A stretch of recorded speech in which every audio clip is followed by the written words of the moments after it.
from Raverglueck, and today we're sitting with KiNK. Thank you so much for taking your time. Thank you very much for having me on the interview. It was very nice to meet you and talk before that, and then realize that we have so many common friends and views about life.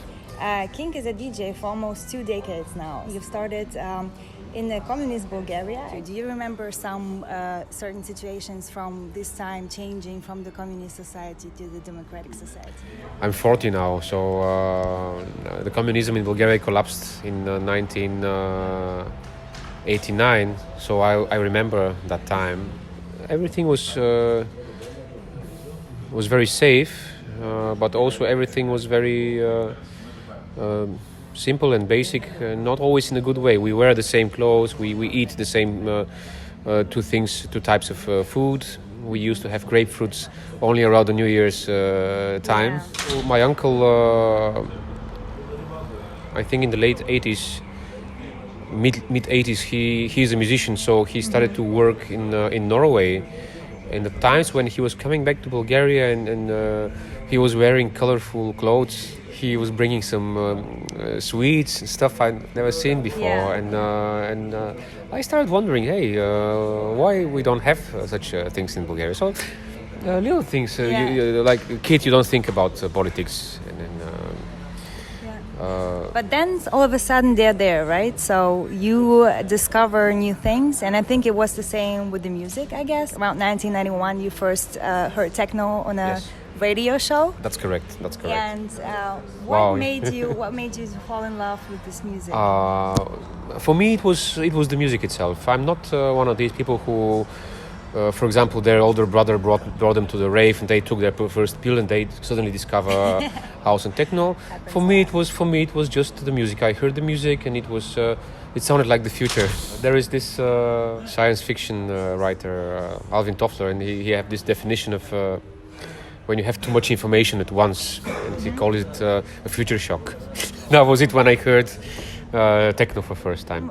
So you started to study design and animation? In 1999 I entered the university, and that was the time also that when I had access to computer. So instead of paying attention in my university classes, I was just making music at home, and I didn't finish it. Okay. The problem for me, it's very difficult to focus. Yeah. In school, when I had to memorize certain information, it was just impossible. I would go through the text, but nothing would enter my brain. Everything that is too difficult for me, I just don't follow it. I believe that the closest the closest path to be successful is to follow your passion. Once you had your first computer, you started to produce music. And looking back at that time, do you think for the artists today it has become too easy to produce? Easy is good. I lost so many years of first of all not having the financial ability to have gear, and then the equipment at that time was not so developed, and then there was no information, because when I started to produce, I had a dial-up internet, so you had to wait for ages to download documents. I remember the modem. Yes. It was nearly impossible to reach out record labels. It took me a good 10 years of producing till I had my first record out. I started touring internationally when I was 31, when I already had less energy. I wish I was 20 when I became an international act. Back in the days, there are a couple of artists, and they had audience, and now there is a lot of artists, and then a couple of people listen to them. Yeah. So nowadays it's easier to make a product. Yeah. But there is no audience for it. So you face different problems. So you mentioned you do a classic DJ set about twice a year. The rest is all live, and you said yourself you're a bit like nerdy about it, which I think is a really good thing. So how would you describe for the audience who doesn't know more about it, like what is it exactly what you do? So the DJ is a person who plays other people's music, and the live act is a composer who somehow is performing his own music. I've been a DJ for a long time, and I love playing records. I love manipulating sound. I mean, in the past 10 years, every second kid is a DJ, and it's so difficult to, especially in the Western world, it's so difficult to stand out and break through as a DJ. And as I have my own music already, I saw a good, thanks to my ex-agent Kai Fischer. He inspired me to think about actually performing my own music. So I thought, I'm gonna perform my music live, but I don't want to do it like a concert. Yes. I want to do it like if a DJ would perform music live. So it's much more spontaneous. Normally a concert means you have a set list, you have certain songs after songs, and if you do a live tour, maybe 6 months you play the same set list. Same thing over and over again. I don't do it like this. So we mentioned that we have common friends, #InstantBoner, the guys who are doing the modular electronic music on stage, completely live. Is it the same for you, or do you have pre-recorded sequences that you use? The InstantBoner guys, they are more spontaneous. I have the option to have more pre-recorded elements. My goal was to have a show which is extremely improvised and created on the spot. But at some point, I think it was 2-3 years ago, I realized that I'm losing the impact over the crowd. Because people come to see me because they know my records. At that point I realized, okay, I need to do it somewhere in between. So let's say 50% of the show is I'm just playing my keyboard, I record what I play, I make some beats live, and it's really spontaneous. But then when I feel it's a moment to compliment the crowd for their patience. Yes. I give them a record. I play pretty much a record in a way that it sounds as a record. Yeah, but you don't stop producing and doing remixes. Especially this year, I slowed down a lot because I have a new studio space now, and it took a lot of energy to make the space, make the room functional. I have another project which is my definition of techno, and it's called Cyrillic. Yeah. Which is also the idea behind it is I play live music, but I use a regular DJ equipment. Okay. I think that everything can be an instrument. People say if you're a musician you can play with a spoon or a rock. So I think why not creating music but with a traditional DJ equipment? Why new alias? Why didn't you stay just under your name? Okay, it's a good question. It's something I've always been against different aliases. Yeah. But I have this concept of creating live music but with DJ equipment. Yeah. And the sound is very minimal, it's heavy, it's very hypnotic, and KiNK is about diversity. In my set you can listen to everything from disco to techno, the breakbeats, jazz, and it's also very entertaining to watch. I'm all over the place. I'm giving my machines to the crowd, and it's fun. This other project is very introvert. Yeah. It's very difficult to perform, so I don't have time to look at the crowd. I named it Cyrillic because of the alphabet that comes from our part of the world, and I thought it's an introvert project, introspective project, so I thought I need to have a name which is also part of me and closer, not international, but closer to me. I didn't really meant to make it on a bigger scale, but so far my smallest booking in terms of amount, in terms of size in the club was Berghain with this project, and it was even before I had a record out. Wow.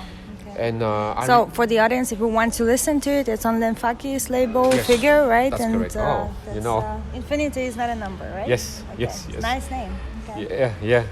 Thanks. How do you expect your percentage of your capacity in the future divided between KiNK and Cyrillic? KiNK. Never say never. You don't know. You cannot predict the future. I imagine that KiNK is my main project. KiNK is everything. I can do everything. And Cyrillic is just a little niche, a Cyrillic type of music I would play in a KiNK set. So Jeff Mills, I think Richie Haldman is also the names which have inspired you also in the past. Yes. And now you are at the level where you're playing at the festivals alongside. For example, here in REWORKS, which Alton was also playing. How do you feel about that? I finally start to understand it and to enjoy it. Because at the moment when I first started sharing stages with those people, it was at the time when I was over-occupied with gigs. I was so excited that I have a chance to travel, so I would say yes to everything. Yes. That was maybe 3, 4, 5 years ago. And I remember I had a moment when I played, one weekend I had the Exit Festival, Berghain, and some other, it's probably Fabric, I don't know, it's a really, really important venue. Mm-hmm. And a friend of mine, halfway the road, he asked me, aren't you excited you're playing, let's say, Exit tomorrow? And I said, I just want to sleep. I just want to sleep. I really don't care. Yeah. I cut down the amount of shows big time, maybe 40%. And now I have the time, I have the energy. I really enjoy what I'm doing. So I really, really appreciate my life. Last year ago, when I played Oasis Festival in Morocco, Richie was playing after me. Wow. And I was finishing, and I was about to finish, and Richie's tour manager came to me and he said, do you mind if actually Richie mix in? Because now normally when you play live, you have to stop the music and people give you some applause, so that's the normal way. Yeah. But in my times when I was DJing, normally the DJs would blend. Because you take care of the whole night. Non-stop. Yeah. We were not rock stars at that time. We were just, take care the whole night. So I was very happy. I said, that's the way I used to do it. So I like to blend, and we actually played together for a while with Richie. Aww. Wow, that was amazing. When I the first time I heard of Richie Houghton was year 1992. Amazing. And I couldn't imagine that one day we were actually performing together. If you look at the newcomers, what do you recommend them? What is your advice? How to make, let's say, a successful DJ career? Yeah, my advice is it's always the secondary or the third skill you have that makes a difference. So you might be a really good DJ, but if you produce, or if you're